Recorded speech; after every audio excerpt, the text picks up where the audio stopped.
Hello friends, இன்றைக்கி நம்ம ஈஸியான டேஸ்டியான இந்த இஃப்தாருக்கு ஒரு சர்பத் பார்க்கலாமா?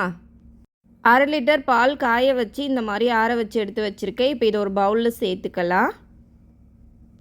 இந்த மொஹபத் கா சர்பத்தை இந்த இஃப்தாருக்கு உங்கள் வீட்டில் நீங்களும் ட்ரை பண்ணி பாருங்கள்.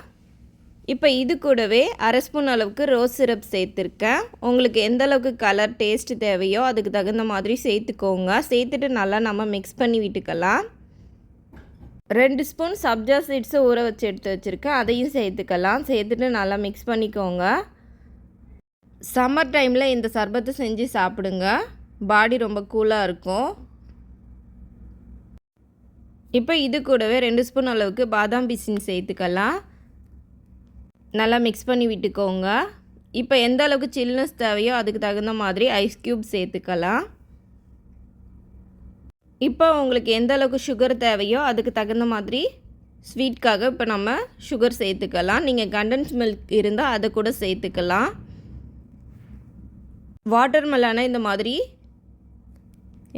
மாதிரி சின்ன சைஸில் கட் பண்ணி வச்சுருக்கேன். சீட்ஸ் எல்லாம் எடுத்துகிட்டு இப்போ இதை சேர்த்துக்கலாம். இதுக்கு பற்றி நீங்கள் ஜெல்லி கூட சின்னதாக கட் பண்ணி சேர்த்துக்கலாம், அதுவுமே டேஸ்ட் நல்லாயிருக்கும்.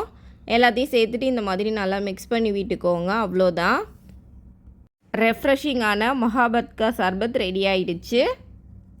இந்த இஃப்தாருக்கு நீங்களும் இந்த சர்பத்தை உங்கள் வீட்டில் ட்ரை பண்ணி பாருங்கள். இந்த வீடியோ உங்களுக்கு பிடிச்சிருந்தால் லைக் பண்ணுங்கள், ஷேர் பண்ணுங்கள். இது வரைக்கும் விஜ்ஜிஸ் கிச்சனை சப்ஸ்கிரைப் பண்ணாதவங்க சப்ஸ்கிரைப் பண்ணிக்கோங்க.